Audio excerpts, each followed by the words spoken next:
Bismillahirrahmanirrahim. Assalamualaikum warahmatullahi wabarakatuh. Alhamdulillah. Alhamdulillahi rabbil alamin. Wassalatu wassalamu ala rasulillah Muhammadin sallallahu alaihi wasallam wa ala alihi wa ashabihi ajma'in, amma ba'd. Jamaah yang dirahmati oleh Allah subhanahu wa ta'ala, alhamdulillah kita bersyukur kepada Allah dan kita bersalawat kepada Rasulullah sallallahu alaihi wasallam. Allahumma salli ala Sayyidina Muhammad wa ala ali Sayyidina Muhammad. Kita bersyukur karena Allah mengizinkan kita untuk bertemu pada kesempatan subuh hari ini. Kenapa demikian? Karena memang rencananya saya tidak ingin hadir. Iya. Tadi malam itu habis ngantar anak ke Al-Kahfi, kayaknya kolesterol naik. Karena kemarin siang itu ada halal bihalal, daging semua saya makan. Ya, sate, jeroan sapi, naik benar ya. Ditambah lagi masuk angin, udah. Tambah lagi nggak ada materinya, belum siap. Saya pikir saya batalin aja lah ya. Akhirnya tadi malam itu yang nyetir dari pesantren istri, saya udah tidur di samping, udah nggak kuat.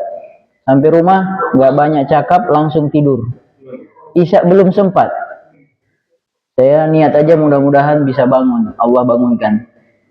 Beneran Allah bangunkan jam 1. Jam 1 udah nggak tidur sampai sekarang. Bikin materi untuk pertemuan. Ya, jadi saya kira ini memang Allah izinkan kita untuk bertemu. Mudah-mudahan memberikan keberkahan bagi kita semua. Nah, masalahnya adalah apa yang mau disampaikan. Nah, kemarin kan saya khutbah tentang apa? Tentang Iran ya kan? Nah, saya pikir saya lanjutkan saja itu. Tapi kita sentuh dari unsur ekonominya ya. Dari sisi fikih muamalahnya. Ya. Yang pertama sebelum kita masuk ke situ, jadi hasil bacaan saya jam 1 pagi tadi, dampak dari Iran sama Amerika ini memang mungkin sudah tahu semua, harga minyak itu naik ya. Kemarin tanggal 12 sampai tanggal 18 Maret saya di Jepang. Salah satu hal yang saya temukan itu ternyata di Jepang itu harga bensin atau bahan bakar itu dia bisa naik per sekian menit. Bisa naik, bisa turun. Dia karena mengikuti pergerakan di dunia. Lagian di sana itu BBM bukan urusannya pemerintah. Kalau kita kan Pertamina kan, Pertamina itu kan harus rapat dulu dengan pemerintah, baru diputuskan naik apa tidak. Di sana nggak pakai. Jadi teman yang nganter-nganter itu, kita isi bensin di sini, harganya sekian. Pas kita pergi jalan sampai ke sana ada lihat papan lagi, udah turun. Pas naik lagi. Nah, gitu. Jadi relatif mereka lebih adaptif. Tidak peduli dengan soal siap atau tidak masyarakat. Naik, turun. Karena memang salah satu hal yang mungkin kemudian dipegang di sana itu adalah soal transparansi. Ya, jadi kalau kita beli barang di sana itu, salah satu kehebatannya menurut saya mereka tidak ada istilahnya itu ngeprank harga gitu ya. Semuanya diusahakan terbuka, itu transparan. Kalau beli barang bekas dia tulis ini grade berapa, grade A, B, C, D, AA, A+, kemampuan baterai HP-nya berapa, udah jelas semua. Jadi kita beli nggak ada was-was. Dah, itu aja. Yang pertama ya, harga minyak naik. Yang kedua, kita tahu hari ini penutupan Selat Hormuz ya. Itu juga dampak. Kemudian nilai tukar rupiah terhadap dolar juga naik ya. Dan yang tidak kalah menarik, jemaah umroh terdampak. Ya. Saya dengar katanya Ustadz Faisal Amir ya. Amir Faisal Fat. Itu dari Qatar ke Jeddah darat, tempuh darat. Karena waktu pas lagi tegang-tegangnya itu Qatar ya tidak bisa menerbangkan pesawat apa-apa. Jadi beliau naik secara darat. Nah, kawan saya terpaksa beli pesawat lagi dengan keluarganya. 50 juta 6 orang. Hanya supaya bisa segera pulang dari Qatar ke Indonesia. Dapat Garuda. Satu orang 7 juta katanya. Hanya untuk sekali jalan. Daripada terjebak di situ, ya udah pulang dengan harga seperti itu. Nah, jemaah yang dirahmati Allah Subhanahu wa taala, sedikit ya sejarah Selat Hormuz. Jadi Selat Hormuz ini itu dulu kemudian diawali penguasanya di zaman Muawiyah bin Abi Sufyan. Jadi angkatan bersenjata angkatan laut umat Islam itu kuat dimulai dari masanya Muawiyah bin Abi Sufyan. Itu mulai dibentuk. Kemudian ketika dulu di zamannya abad ke-8 dinasti Abbasiyah, itu ibu kota kekhalifahan dipindah dari Damaskus. Damaskus di mana? Suriah. Itu di abad ke-8 dinasti Abbasiyah, saya nggak tahu nama khalifahnya. Abad ke-8, pertengahan abad ke-8, itu dipindah ke Baghdad. Ya, dipindah ke Baghdad. Nah, disitulah Teluk Persia itu menjadi tempat yang paling vital karena menghubungkan dunia Islam dengan dinasti Tang di Tiongkok dan berbagai kerajaan di India lewat situ semua. Jadi ini memang selat ini sudah sangat istilahnya vital dulu itu. Sejak abad ke-13 dan ke-14, Selat Hormuz ini menjadi sarana lewatnya dakwah orang-orang Persia ke Indonesia, iya kan? Ke ke Aceh, ya, ke Aceh. Itu dari selat ini lewatnya. Awal abad ke-16, Selat Hormuz ini mulai dimasuki dan dikuasai oleh Portugis.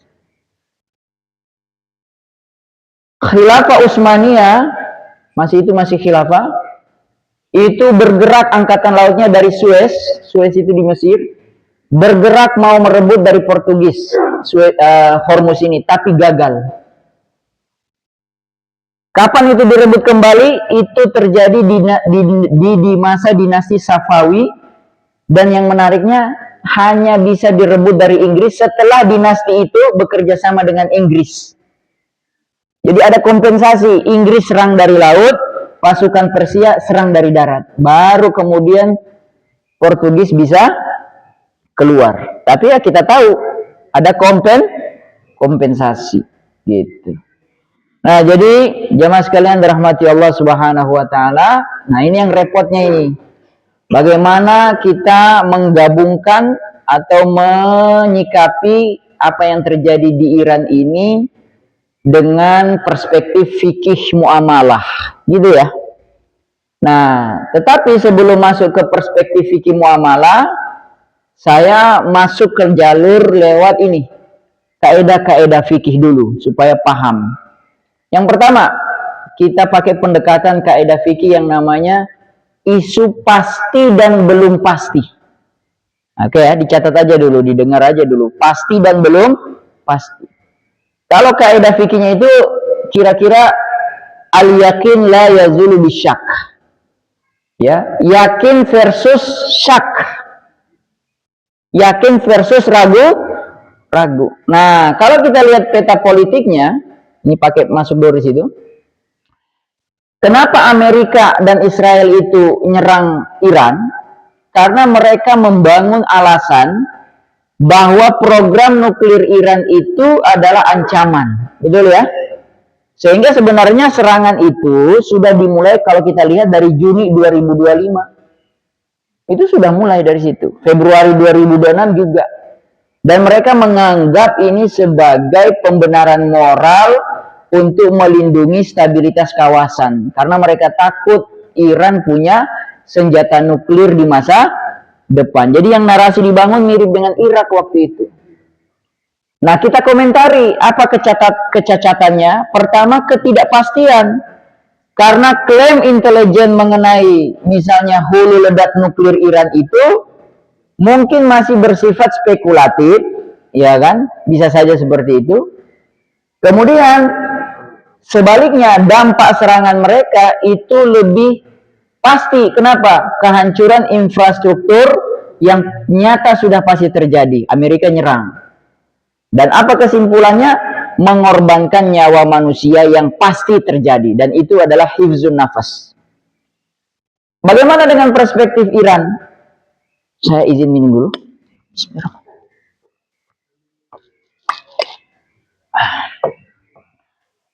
Perspektif Iran, Iran menggunakan strategi apa? Penangkalan. Bagi mereka ini adalah harus bertahan hidup dan harus menciptakan perimbangan kekuatan, balance of power, agar pihak barat tidak berani melakukan invasi militer ke negara mereka. Nah, ini dari pendekatan ketidakpastian juga bisa. Karena melindungi negara mereka, ya, itu masih bersifat proyektif, masih bersifat prediksi. Bisa saja begitu. Sementara kerusakan yang ditimbulkan dari sikap mereka Iran ini adalah banyak negara-negara di tetangga di sebelahnya yang hancur. Ya, Lebanon, Suriah, Yaman, ya. Sehingga ini memang agak-agak diskusinya berat. Karena yakin versus tidak yakin. Jadi dua-dua ini sebenarnya berangkat dari itu. Amerika bikin narasi, kamu punya apa? Nuklir. Iran juga bikin narasi bahwa kami harus melindungi negara mereka. Nah, oleh karena itu kenapa Iran juga tidak disukai dari sebagian perspektif, karena mereka campur tangan di Suriah, di Yaman lewat Houthi, kan gitu ya. Jadi ini memang tarik menarik, gitu ya. Sehingga kita tidak, bagi kita orang yang di sini, kita orang Indonesia agak-agak sukar juga ini menentukan sikap. Ya. Nah, tapi itu debatable lah, diskusi. Nah, bagaimana kita bawa ke fikih muamalah? Nah, fikih muamalahnya adalah soal yakin dengan tidak yakin. Contoh, saya kasih contoh misalnya. Punya utang. Yakin nggak tuh bahwa kita punya utang? Ada, utang kita ada. Yakin. Ya kan? Utang. Sementara berinvestasi itu masuk kategori yakin atau zon? Zon. Karena apa? Belum tentu berhasil. Nah, sehingga kalau kita urutkan urutan prioritasnya, pelan-pelan ini begini. Satu, yakin dulu nih, yang namanya zakat atau infak atau zakat lah, wajib kan? Zakat itu masuk kategori yakin atau masuk kategori zon? Yakin. Kenapa yakin? Itu adalah perintah Allah. Itu haknya Allah. Kalau kita tidak bayar uang zakat, maka kita melangkahi keyakinan itu. Udah jelas-jelas itu wajib. Kenapa nggak bayar? Itu satu. Kedua, turun ke bawah. Bayar hutang, pelunasan hutang. Itu yakin atau zon? Yakin. Kenapa? Wajib. Bahkan kalau diadu antara bayar hutang dengan bayar zakat, lebih utama mana? Bayar hutang. Ya, karena menunda-nunda bayar utang saat mampu itu dianggap sebagai kezaliman. Nah, urutan berikutnya, investasi. Yakin apa zon? Zon, karena pasti ada ruang gagal. Nah, sebenarnya kalau kita ditanya investasi itu bagus apa enggak? Bagus. Kalau kita taruh dari 5 hukum, wajib, sunnah, mubah, makruh, haram, kira-kira cocoknya di mana? Kalau mubah nggak pasti mubah. Semua hal-hal kita ini pasti mubah karena dia letaknya di tengah. Kan begini caranya menghafal. Wajib lawan versusnya haram. Sunnah makruh, tengah-tengah mubah. Makanya mubah itu jawaban yang aman. Nah, keluarkan dia. Pilih dari 4 ini. Kira-kira investasi itu mau masuk di mana? Yes, sunnah. Dianjurkan memang. Banyak ayat-ayat yang menganjurkan kita untuk memperhatikan hari esok. Kisah tentang Nabi Yusuf yang 7 tahun. Ya, terus ayat yang kamu tidak tahu apa yang akan terjadi besok. Terus surat An-Nisa ayat 9 tentang harus memperhatikan generasi ke depan, disiapin segala rupa, ya kan? Terus hadis tentang supaya anak keturunan tidak meminta-minta. Itu semua adalah bagian dari dorongan agama ini agar kita investasi. Tapi karena dia posisinya sunnah, karena hasilnya belum nyata, maka jangan sekali-kali pakai uang panas. Apa itu uang panas? Uang utang. Udah jelas punya utang, tapi uang utang masih digeser untuk investasi dengan alasan apa? Kalau ini berhasil, saya bisa bayar utang plus dapat uang lagi. Nah, itu salah kedudukan. Ya, ini salah kedudukan. Uang hutang dipakai untuk investasi. Oke, betul kalau dia berhasil bisa bayar hutang dapat tambahan. Tapi kalau nggak berhasil, habis tambah lagi. Itulah yang banyak orang gagal, bahkan sampai sekelas travel umroh. Uang umroh, uang jamaah masuk. Itu saya tanya, uang siapa? Uang jamaah. Akadnya apa? Jual beli. Dia membeli jasa travel untuk memberangkatkan dia. Kenapa coba-coba dipakai untuk diputar? Salah. Ya enggak? Ya, itu harus hati-hati. Kesalahan mendudukkan apakah ini yakin atau zon. Ya, gitu. Nah, yang berikutnya di bawah. Kalau tadi itu yang ketiga adalah investment, tadi kita ulang ya, kita urut. Utang, zakat, investasi, di bawahnya lagi apa? Gaya hidup. Jelas-jelas. Kalau gaya hidup itu kalau yang wajib ya memang harus dipenuhi. Sandang, pangan, papan, tapi ada ukurannya. Jangan sampai gaya hidup mengganggu kewajiban-kewajiban utama. Kewajiban apa? Kewajiban sekolah, anak, kewajiban kalau sakit gimana, sandang pangan bawah, ya. Gaya hidup yang diikutin pasti kacau nanti. Ya, entah itu gaya hidup apa contoh misalnya. Ya contoh misalnya katakanlah kemarin. Apa itu mudik?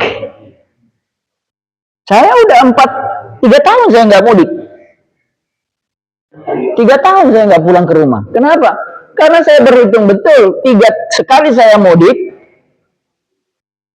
tiket ke Sulawesi kalau di bulan itu karena katakanlah 2 juta. 2 juta kali 6 berarti 12 baru pergi, pulangnya 12 kali 2 20. Itu baru pesawatnya aja. Belum yang lain-lain. Hotel, ya enggak lah kan tinggal di rumah orang tua, ya kan gitu. Tapi kan ada biaya-biaya lain, oleh-oleh apa semua. Kira-kira habis tambahlah 20. Ya berarti 25 tambah 20 45. Udah genepin 50. Udah itu kebayang 50. Itu udah kebayang hitungan kasarnya saya harus siapkan 50. Coba kalau saya paksakan 50. Ya kan? Sementara tahun depan anak udah mau masuk SD, satu mau masuk SMP. Anak satu masuk SD, 2 tahun lagi masuk. Jadi memang yang begini-begini ini harus kita banyak berpikir juga. Makanya saya syukur betul kalau ada orang yang orang tuanya masih seputar Jawa, masih bisa pakai darat. Kalau Sulawesi, wah itu udah luar biasa. Nah, jamaah yang dirahmati Allah Subhanahu wa taala. Ya. Jadi investasi dulu atau bayar utang dulu? Bayar utang dulu. Ya kan?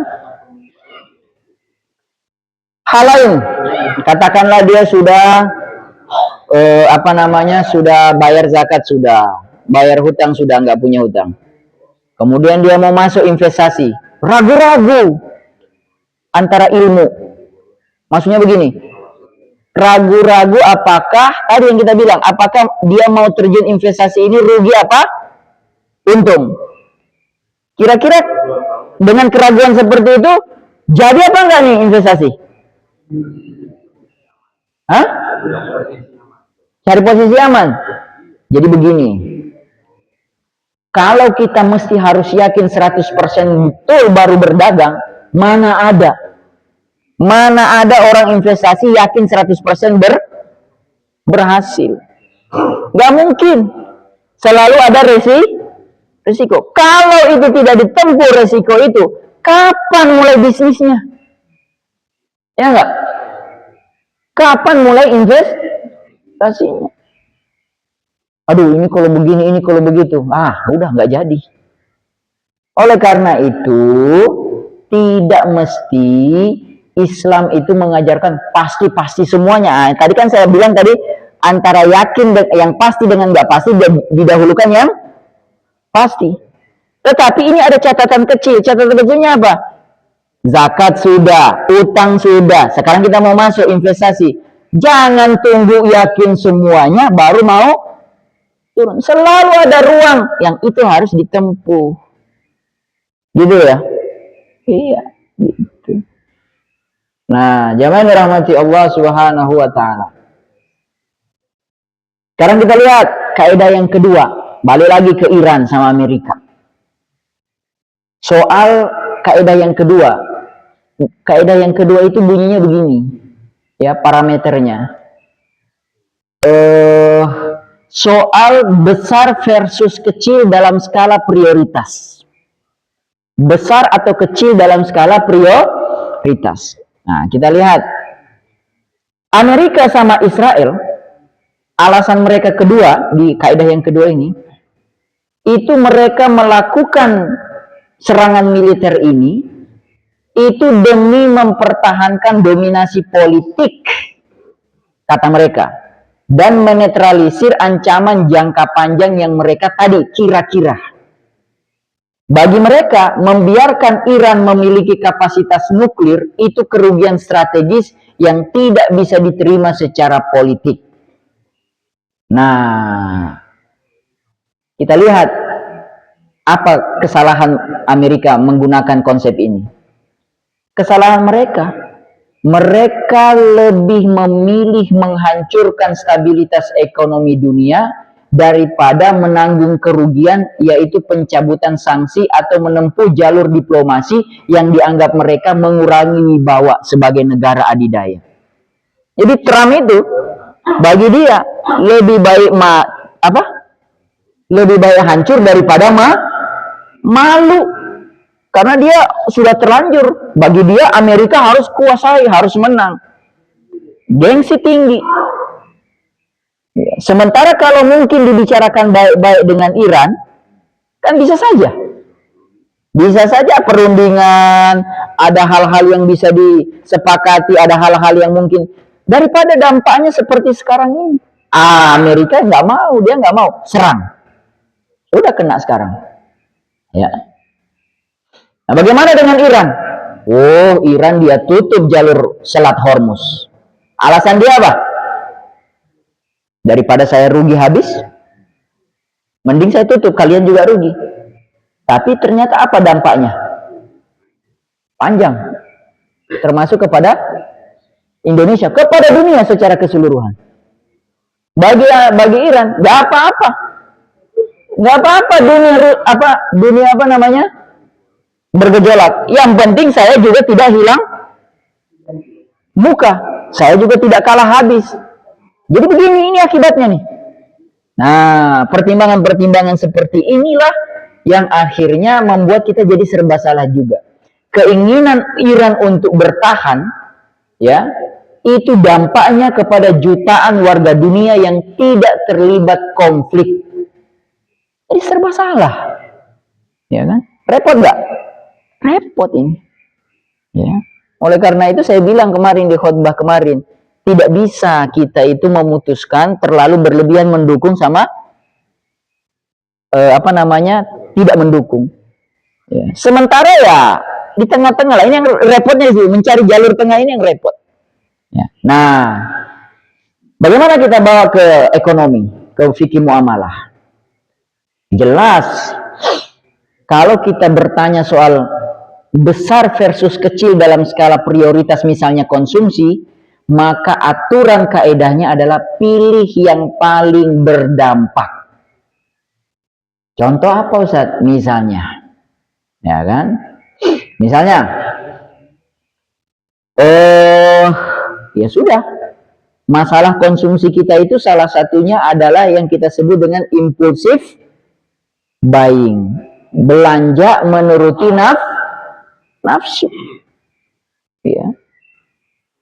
Sama, kalau saya tidak beli itu nanti gengsi saya turun, ya. Kalau saya tidak ganti kendaraan nanti apa kata rekan-rekan, ya. Jadi gengsi itulah yang mengarahkan kita untuk mengkonsumsi. Sementara versi Islam, konsumsi bukan untuk pamer, ya kan? Tetapi konsumsi itu dalam rangka agar apa? Jiwa dan raga kita kuat beribadah sekaligus bermanfaat bagi orang lain. Ya contoh sederhananya, punya uang 10 juta, pilih perbaiki atap rumah atau beli TV smart TV. Cicilan 0%. Ya jelas. Ya perbaiki atap rumah. Ya. Gitu. Pilih mana? Melindungi keluarga dari penyakit, ya kan? Karena kalau bocor itu kan, tadi bocor, kalau itu tidak segera ini, sakit keluarga, ya. Sementara hiburan TV tadi hanya sesaat, ya kan? Belum lagi kerusakan yang lain. Kalau atap itu bocor, hancur, kena listrik, apa semua hancur. Bisa nggak hidup tanpa TV? Bisa saja. Nah, jadi yang seperti ini juga harus kita pertimbangkan. Mana yang paling besar manfaatnya? Mana yang paling besar manfaatnya? Gitu. Jangan terjebak kepada, oh itu lagi diskon, kebetulan diskon lebaran, kapan lagi punya smart TV diskon 50%. Tergoda, beli. Nah, oleh karena itu saya kira contoh-contoh yang lain cukup banyak yang harus kita praktekkan dalam kehidupan kita, ya. Soal lebih banyak manfaatnya yang mana, yang besar atau yang kecil. Nah, yang ketiga, versus, kalau tadi soal besar kecil manfaat, harusnya yang ketiga ini nomor 2, yaitu soal apa? Lebih banyak mudarat atau maslahat. Amerika, dia menyerang Iran, bagi dia kemaslahatannya adalah menghilangkan ancaman nuklir. Dan bagi dia katakan juga, kalau Iran ini bisa dikalahkan, nanti akan menghentikan aliran dana dan senjata kepada kelompok-kelompok proksi di Timur Tengah. Kata Amerika seperti itu, ya kan? Dan mereka, salah satu hal yang mungkin kemarin kita terlewat, mereka mengganti pimpinan tertinggi yaitu Ayatullah Ali Khomeini, karena mereka berharap rezim model seperti itu berganti. Kan Iran sekarang rezimnya begitu kan, sistem pemerintahannya. Mereka mau itu diganti, nggak boleh pakai model begitu. Nah, bagi mereka itu maslahat. Tapi Kemudian Trump sekarang dikritik habis. Kenapa? Berapa tentara Amerika pulang dengan tanpa nyawa? Berapa? 3.900 tentara pulang dengan peti mati. Maka diprotes sama warganya sendiri. Ya kan? Nah, belum lagi kemudian kerugian-kerugian yang lain.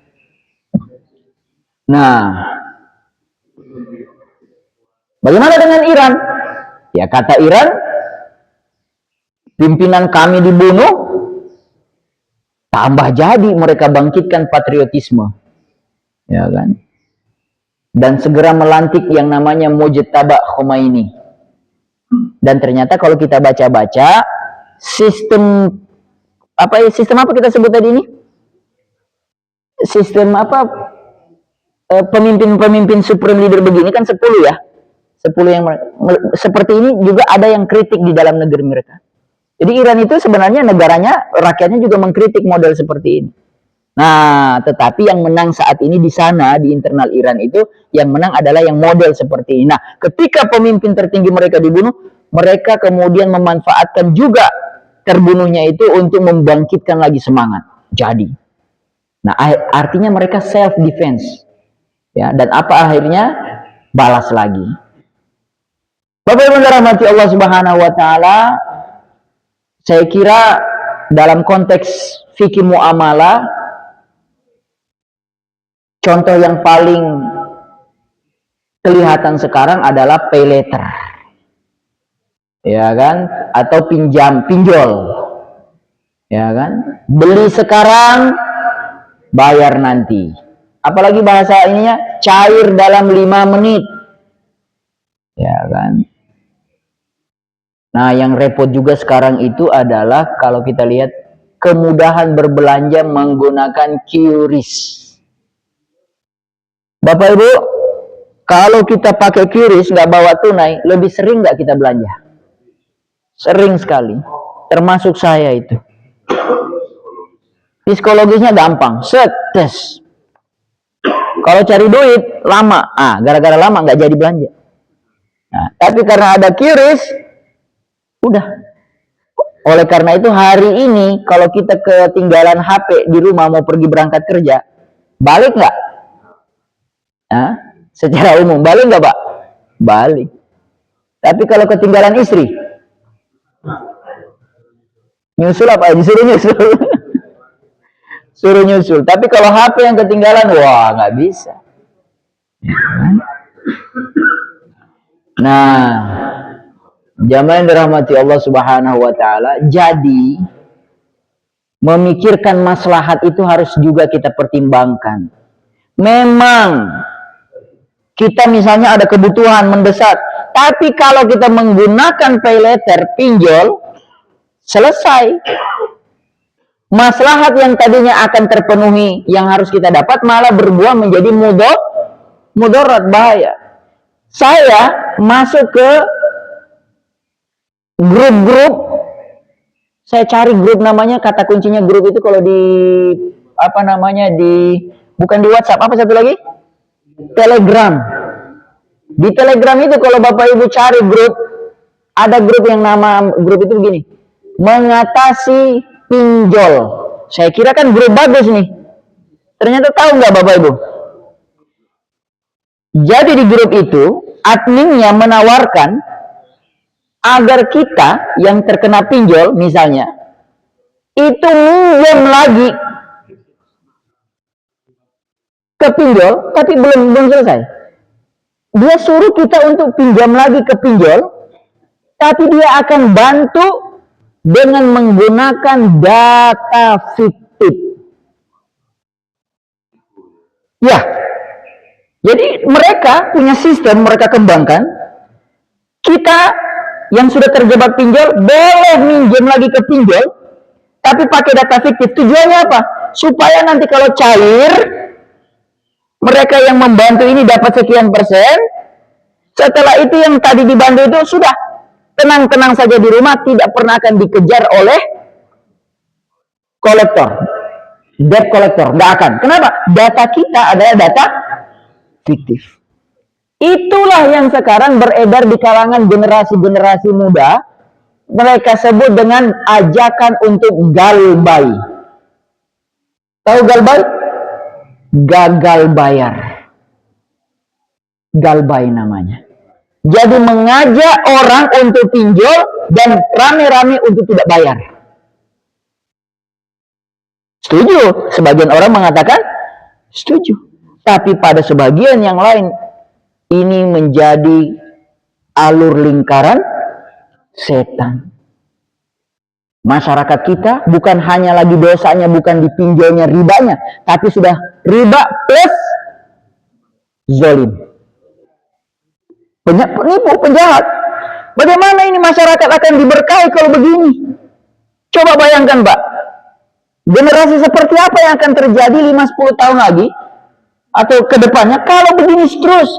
Sudah tukang pinjol, kemudian tambah lagi tadi apa? Tidak mau bayar.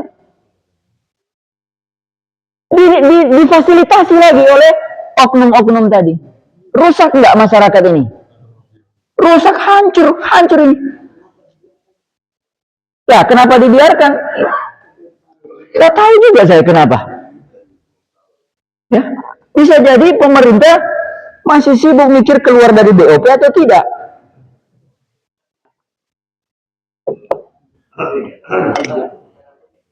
Jadi kalau pertanyaannya tadi kenapa tidak diurus, mungkin kita jangan jawab pertanyaan itu, karena kalau kita jawab pertanyaan itu akan panjang. Mungkin kita harus tanya lagi, kenapa ini terjadi? Harusnya nanya lagi ke bawah, ke dalam, ke internal, kenapa ini Jawabannya sedang kita bahas. Kita itu tidak tahu mana yang maslahat, mana yang mudorot. Kata Rasulullah Sallallahu Alaihi Wasallam, kata Nabi dalam satu hadis, apa riwayatnya? Saya mohon maaf, agak kurang yakin. Seorang Muslim itu tidak akan terperosok jatuh ke dalam lubang yang sama. Kalau ini bukan lubang yang sama, lubang yang berkali-kali, gali lubang, tutup lubang. Ini harus segera dihentikan. Ini harus ada yang mutusin. Kalau enggak, habis ini generasi. Dari orang tua diturunkan kepada anak kemiskinan itu. Maka pemerintah bilang kemiskinan sudah berhasil diturunkan. Diturunkan dari mana? Dari orang tua ke anaknya.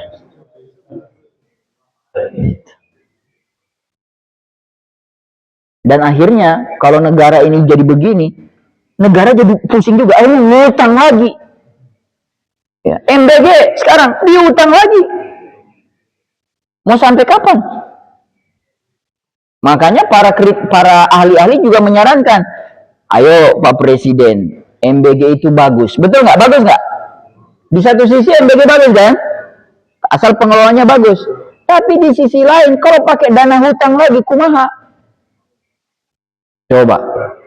Jadi ini pertimbangan maslahat sama mudarat. Ini betul-betul harus kajian betul. Ya kan? Belum lagi ditambah lagi dengan koperasi merah putih. Ya, kita lihat saja nanti ke depan bagaimana perjalanannya ini. Kalau saya jalan-jalan di Bogor ini sudah ada tuh dibangun beberapa pondasi. Di belakang terminal Laladon sudah ada satu. Nah, kita pengen lihat jadi nggak nih benda ini. Kalaupun jadi, kita bersyukur, mudah-mudahan bagus pengelolanya. Tapi kalau tidak, aduh, harusnya ini. Jadi ini perkara hutang piutang ini hati-hati.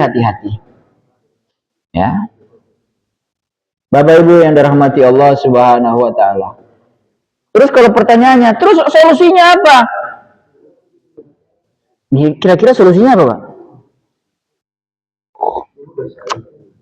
Solusinya satu, kurangi jajan mata. Kurangi apa namanya? Apa istilahnya? Lapar mata. Kurangi buka TikTok, kurangi buka Shopee. Gak usah terbuka-buka begitu. Nanti apa? Terpancing untuk beli. Sudah cukup. Yang terakhir, ini masih ada waktu ya? Kayaknya efek Tadi malam ini keringat dingin saya. Yang berikutnya jamaah yang dirahmati Allah Subhanahu wa taala. Kepentingan umum versus kepentingan pribadi. Oke? Ini Amerika. Amerika ini kepentingan umumnya Amerika atau kepentingannya Trump? Karena Trump itu dia kelihatannya sudah mulai orang bilang, gila ini orang. Kenapa? Dia pakai doktrin Amerika first. Amerika itu harus yang menjadi juara. Maka retorika-retorika keras terhadap Iran sebenarnya itu alat kampanye untuk membuat validasi kekuasaannya. Dia ingin dilihat kuat. Ya kan? Itu Netanyahu juga sama. Penjahat perang. Pokoknya pikirannya perang. Jadi apa yang terjadi? Harga diri pribadi dipakai untuk mengorbankan kepentingan banyak orang. Kepentingan pribadi versus kepentingan umum. Bagaimana dengan Iran? Ini kita harus seimbang saja. Nah, Iran walaupun dia bilang ini adalah untuk bertahan, tapi wallahu alam bisawab. Ya kan? Apakah dengan elit-elit penguasa Iran memprioritaskan keselamatan sistem yang mereka bangun sekarang, itu juga ada yang bilang apakah selaras dengan inflasi, cekikan inflasi dan embargo. Wallahu alam. Tapi rakyatnya bisa jadi ada yang bilang aman-aman aja, ya kan?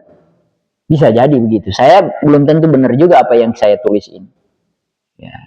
Nah, jamaah yang dirahmati Allah Subhanahu wa taala, kasus pribadi versus umum ini sekarang meningkat tajam di tengah-tengah masyarakat kita. Banyak sekali kasus-kasus muncul viral itu karena kepentingan satu orang. Ada yang nonton nggak? Video di komplek perumahan pas belokan. Jalan komplek dia tutup. Tidak boleh orang lewat. Ini sudah terus meningkat. Yang kasusnya KDM, video itu yang di mana? Yang komplek perumahan lagi, yang soal apa itu? Soal dia tembok. Kalau tadi jalan dia tutup pakai apa saja, ini dia tembok. Belum lagi kasus-kasus parkiran di depan apa? Depan rumah. Beli mobil nggak punya parkiran. Dia ada video bagus saya nonton. Kenapa penyebabnya macet jalan dia, yang dia video itu kenapa? Dia videoin sekian lama, tapi istilahnya dia videoin dari bulan ini ke bulan ini, gitu ya, di tempat yang sama. Tahu nggak video itu? Jadi itu jalan begini. Jalan itu sebenarnya lebar, dua sisi, lebar banget. Video pertama bulan 1, katakanlah bulan 1, mulai parkir mobil, cuma parkir doang. Bulan berikutnya atau 2 bulan berikutnya, mulai yang parkir sementara tadi itu, yang tadinya cuma bodi mobil taruh itu, mulai mobil itu ditaruh apa? Penutup ini apa namanya? Bukan mobil. Cover mobil. Itu kan berarti sudah naik satu level. Parkirnya akan mulai lama dikit. Kalau cuma mobil berarti orang pikir cuma sebentar. 2 bulan berikutnya lagi dia videoin, sudah ada kanopi. Itu di tempat yang sama dia videoin. Bulan berikutnya lagi dia videoin sudah berubah, sudah ada garasi. Kemajuan. Coba lihat. Dan itu terjadi pembiaran. Ya. Nah, kalau kita perhatikan jalan-jalan kita ini, betul nggak? Saya tanya, dulu itu kalau misalnya ada yang bedeng-bedeng itu, dulu ada nggak? Nggak ada. Pertama buka apa dulu? Buka dulu pelan-pelan, lapak-lapak kecil. Habis itu apa? Terpal-terpal. Habis itu apa? Baru mulai. Terakhir itu yang apa namanya, yang depan rumah sakit apa? Bukan. Yang kemarin dibersihin, sekarang udah lowong itu. Marzuki Mahdi, iya betul. Itu oleh wali kota dihabisin semua tuh depannya. Nanti tumbuh lagi. Nah ini persoalan kita, jamaah yang dirahmati Allah Subhanahu wa taala. Kita itu dalam konteks fikih muamalah, kadang-kadang kita tidak tahu antara kepentingan pribadi kita dengan kepentingan orang banyak. Contohnya sering kalau kita sudah dibilang mau terjadi kepanikan, langsung kita semua borong makanan. Itu disebut panik buying, belanja dengan panik. Wah, langsung kita nyetok semua. Yang nggak dapat selesai. Gitu. Jadi hati-hati. Ya, maksud saya adalah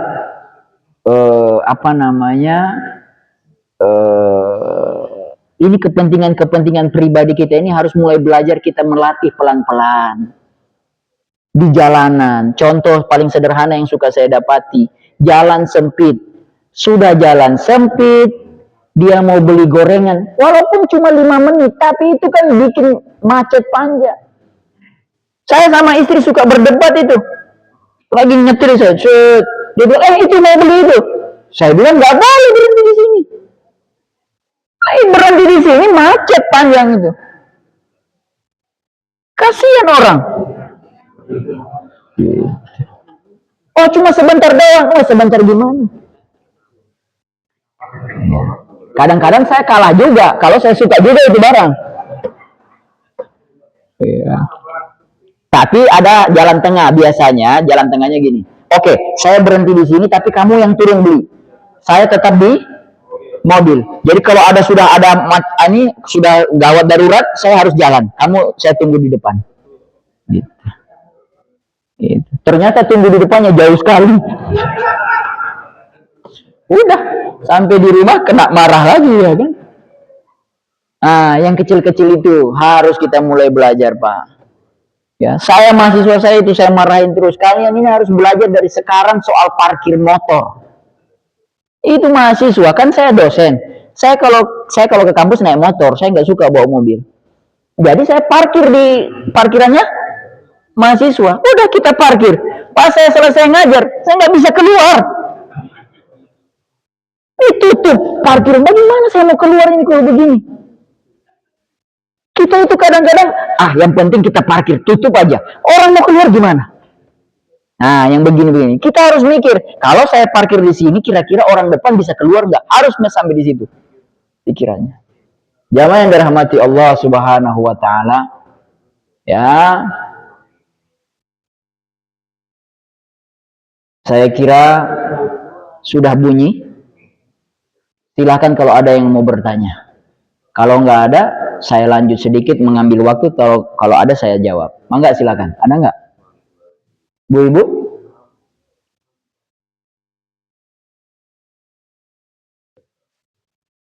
Nah, kalau tidak ada, kita tutup dengan yang terakhir. Yaitu darurat versus non-darurat. Nah, darurat versus non-darurat. Nah, ini gimana yang Iran sama Amerika ini? Gimana cara?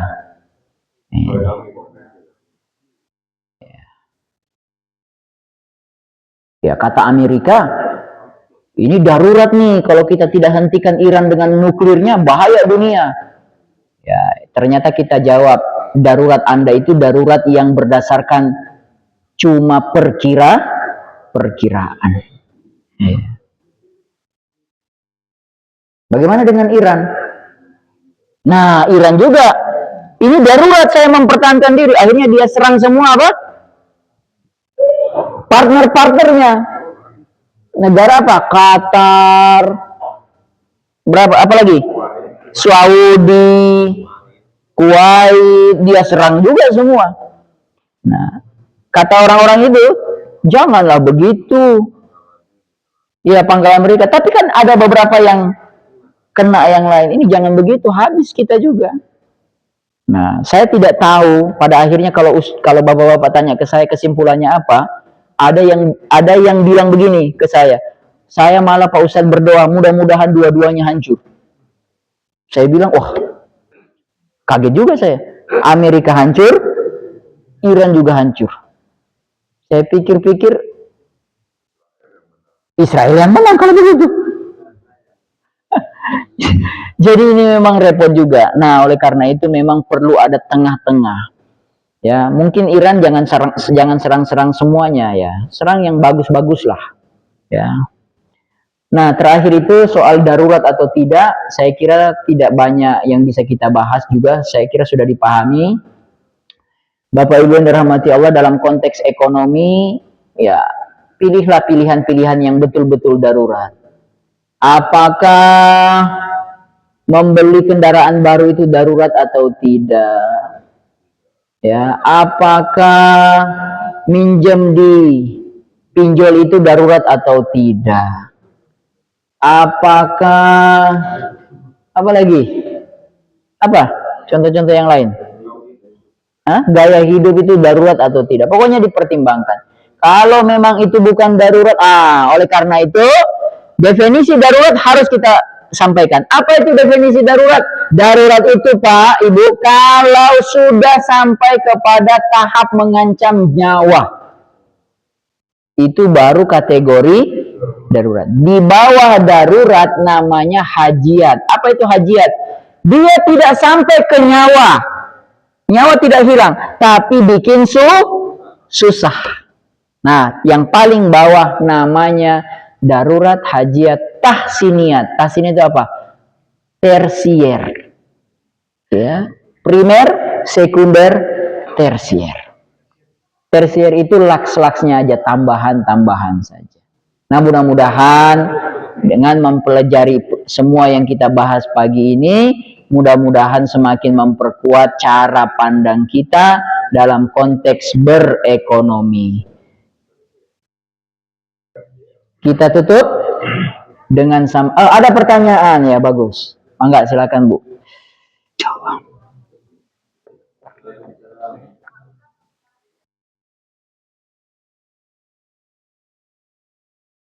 Saya cuma dengar kata haji 2026 darurat atau tidak. Kurang dengar saya Bu, mohon maaf. Ada mic enggak? Ini mic lagi ke sana Bu. Supaya jelas semua. Allah. Enggak Ibu? Assalamualaikum warahmatullahi wabarakatuh. Waalaikumsalam warahmatullahi wabarakatuh. Bukan darurat haji, apakah haji itu kan yang banyak yang belum dan mau wajib.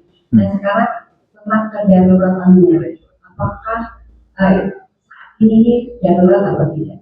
Dia mampu nggak? Mampu. Mampu banget ya? Dan sudah ada yang sudah 2 kali gitu. Oh, ini 2 cerita berbeda ini. Ada yang mampu belum pernah, ada yang mampu sudah pernah. Oke, baik. Baik. Yang pertama, yang mampu belum pernah, wajib hukumnya. Karena itu termasuk rukun Islam. Rukun. Namanya rukun, soko guru tiang. Kalau tidak sempurna tiangnya, bisa runtuh bangunan keislaman itu.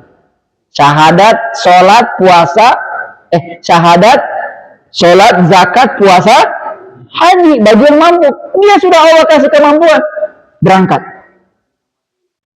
Tapi Ustaz, definisi mampu dia itu adalah dia nggak punya uang cash, tapi punya banyak aset, jualin tuh aset. Ya kan banyak, jual 1 aja, jual 2. Kenapa? Jangan sampai mempertaruhkan, ditanya nanti di malaikat di sana di akhirat, kenapa kamu nggak haji? Masa kita jawab, maaf malaikat, waktu itu saya nggak pegang cash. Kira-kira malaikat gemes nggak dengar jawaban begitu? Ya, gemes banget.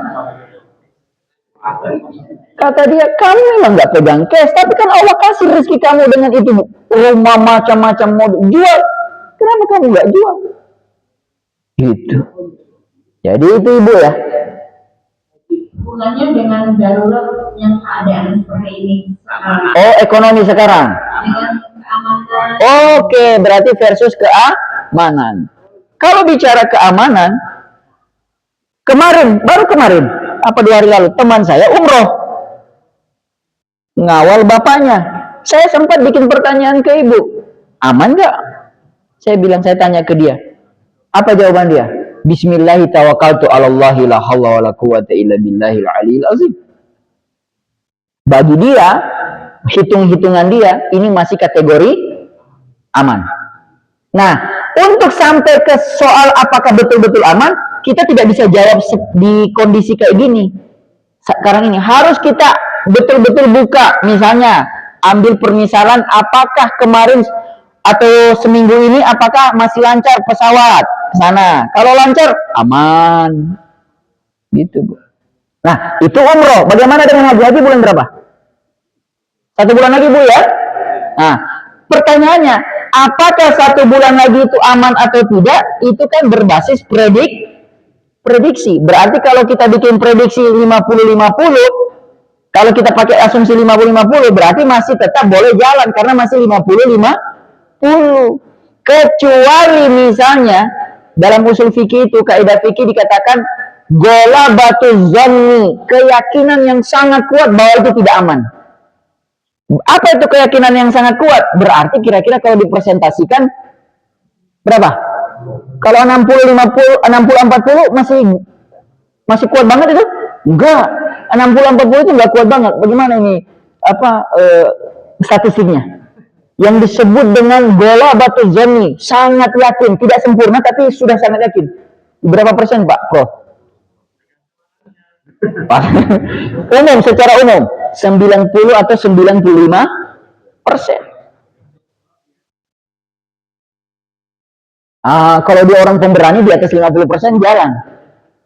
Kalau keberaniannya rata-rata.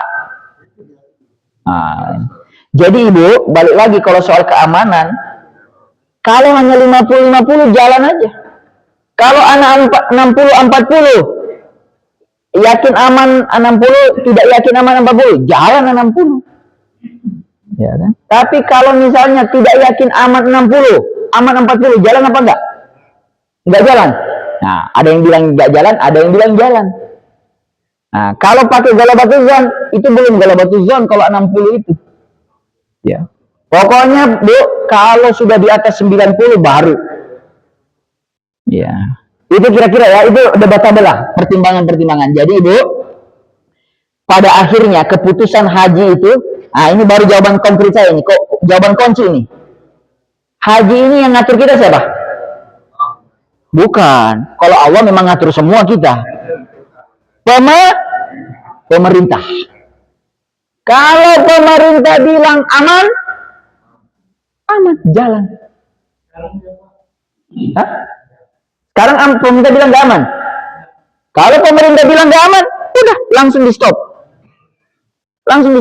Jadi Ibu, jawabannya saya kira kuncinya di situ aja. Kita sebagai warga negara taat kepada pemimpin. Ketika pemimpin kita bilang aman, dipastikan aman, jalan bismillahirrahmanirrahim. Dan itu bagian dari jihad fisabilillah. Tapi kalau pemerintah mereka bilang sudah berhitung sana sini, tidak aman, udah nggak usah dipaksakan. Itu udah. Banyak Ustaz kalau menurut DPR menyatakan pemerintah kurang aman, tidak aman. Problemnya biaya haji sudah dibayarkan Saudi. Nanti siapa kalau dibatalkan? Saudi bilang aman. Saudi bilang aman. Terus? Pemerintah kita kamu dan DPR. Kalau dibatalkan, kamu balikin mau uang yang sudah dibayarkan. Saudi bilang nggak balik. Kami bilang aman. Oke, itu jadi diskusi yang luar biasa. Ini soal uang hilang apa tidak. Kalau Bapak sendiri di posisi sebagai warga, kalau uang hilang pilih mana? Lebih baik jalan atau tidak? Itu tanya. Kalau sebelum haji, jihad. jalan aja. Kalau sudah pernah haji, nggak apa-apa uang hilang. Nah itu juga masih akan diskusi panjang lebar karena negara pasti kita protes semua, uang saya nggak boleh hilang. Pasti kita semua nggak mau uang hilang kan? Gitu. Nggak mau uang hilang. Apalagi yang sudah menabung sekian tahun. Jadi ini diskusi pertanyaannya repot sekali Bu. Saya tidak bisa jawab final, saya tunggu aja pemerintah yang jawab dengan segala plus minusnya. Gitu, wallahu alam. Ya, mangga. Misalnya kita ada orang mau pinjam uang kepada kita, terus uangnya itu digunakan untuk bayar THR karyawan. Oh. Dan jaminan dari uang itu. THR apa? Jaminannya apa? Jaminannya, sebenarnya dia itu punya apa yang akan dibayarkan. Oke. Ya. Maka kita pada yang meminjamkan uang itu apa? Dia saya kasih hasil gitu. Oke. Sebenarnya uangnya untuk bayar. Oh. Jadi kita kasih contoh ya. Saya punya karyawan. Saya mau bayar THR, nggak punya duit. Saya pinjam ke ibu dengan janji akan bagi, sudah jelas salah. Berbenturan antara akad piutang dengan akad bisnis. Kalau akad piutang, bagaimana mungkin saya akan kembalikan lebih karena saya tidak akan pernah muter uang itu. Maka itu jelas riba. Kalau ibu mengiyakan, berarti ibu secara sadar juga itu meminjamkan orang dengan konsep riba. Jangan. Gitu Bu. Itu udah pertama jangan kasih. Kalau misalnya mungkin Mic-nya Bu. dan dia akan memberikan jaminan. Oke. Kalau begitu, kalau hutang piutang ibu pinjamkan 1 miliar, dia cuma punya kewajiban 1 miliar dengan jaminan mesin. Kalau dia gagal bayar, ibu bisa eksekusi. Tapi kalau ibu berharap pinjamkan 1 miliar, ada uang dikembalikan 1 miliar 500 juta, itu sudah salah. Kalau misalnya kita nggak berharap, terus kemudian dia apa? Dia memberikan hadiah. Oh, hadiah. Boleh dia kasih hadiah, tapi tidak boleh diperjanjikan di awal. Jangan pernah ada mulut bilang begini, Bu, pinjamkan saya uang 1 miliar, insya Allah, pakai insya Allah loh. Insya Allah saya akan kasih hadiah ibu 500 juta. Itu agak mengganggu. Kenapa? Ibu juga niat meminjamkannya sudah mulai berharap ada 500. Tapi kalau dia tidak sebut di awal, terus nanti pas dia kembalikan, dia lebihkan, itu syukur alhamdulillah. Tidak boleh disebut di awal. Gitu. Cukup Bu? Cukup. Wallahu a'lam bishawab. Satu terakhir. Tadi disebutkan bahwa utang itu pasti harus dibayar kan? Harus dibayar. Investasi itu Zon. Masih ada ruang rugi. Tapi ada dalam mata kuliah bagus nih. Manajemen. Iya, iya. Ada manajemen utang. Iya. Artinya kalau kita punya uang banyak dengan pakai uang kita untuk investasi. Uang kita habis, pinjam aja seperti itu. Oh. Ini sama pemerintah boleh, maksudnya kan dihapus berarti pemerintah kita mendukung zon seperti kan riba kan itu semua. Bagaimana itu? Jadi konsep pengembangan hutan berbasis hutang, padahal punya duit. Iya, pengembangan hutan berbasis hutang, kan gitu ya. Padahal ya investasi, padahal sebenarnya tanpa hutang pun sebenarnya ada duit. Oke. Apa namanya usahanya jadi Iya. Saya pernah dengar juga, bukan cuma di konsep hutan saja, di beberapa model bisnis. Jadi uang yang ini itu malah disimpan, kemudian dia pakai pinjaman dan ini dijadikan jaminan. Nah, itu saya belum bisa jawab karena ada pertimbangan-pertimbangan khusus. Salah satunya itu pertimbangan pajak bla bla bla bla. Katanya. Kalau bagi hasil misalnya, kalau kita punya emas 1 kilogram. Punya emas 1 kilogram. Ya, oke. Terus? kemudian kita pinjam uang, emas kita simpan, uang pinjaman kita putar. Uang pinjaman kita putar. Putar dalam investasi. Nanti investasinya untung kita bayar ke orang dan bagi hasil, dan pada saat kita rugi. Lunas, bukan masalah. Pada saat lunas. Emas juga naik. Oke, kalau itu begini. Kalau gitu ya. Jadi dia punya uang emas 1 kilogram. Dia nggak mau cairin, dia jadikan sebagai jaminan ya. Dia berpinjam uang. Pinjaman dia mau putar. Apakah salah yang ini? Enggak.